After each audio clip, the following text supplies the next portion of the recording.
রাজধানী ঢাকার সকালটা শুরু হয়েছে ঝলমলে রোদ আর ভ্যাপসা গরমের অনুভূতি দিয়ে। তবে বেলা বাড়ার সঙ্গে সঙ্গে আকাশে মেঘের আনাগোনা বাড়তে পারে।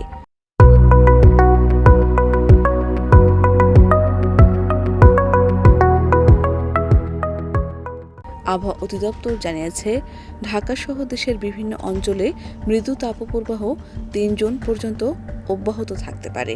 একই সঙ্গে ঢাকায় অস্থায়ীভাবে দমকা হাওয়াসহ বৃষ্টি কিংবা বজ্রবৃষ্টির সম্ভাবনাও রয়েছে। এতে দিনের শেষে গরমের তীব্রতা কিছুটা কমতে পারে।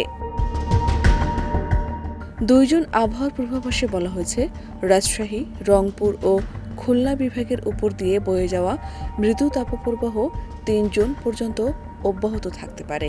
এ সময়ে দিনের তাপমাত্রা ৩২ থেকে ৩৭ ডিগ্রি সেলসিয়াস এবং রাতের তাপমাত্রা ২৩ থেকে ২৮ ডিগ্রি সেলসিয়াসের মধ্যে থাকতে পারে।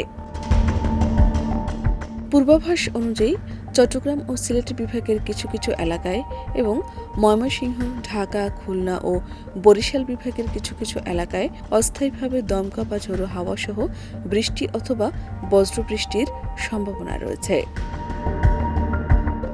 আবহাওয়া অধিদপ্তর আরও জানিয়েছে, ৪ জুন থেকে সারা দেশে বৃষ্টিপাতের প্রবণতা বাড়তে পারে।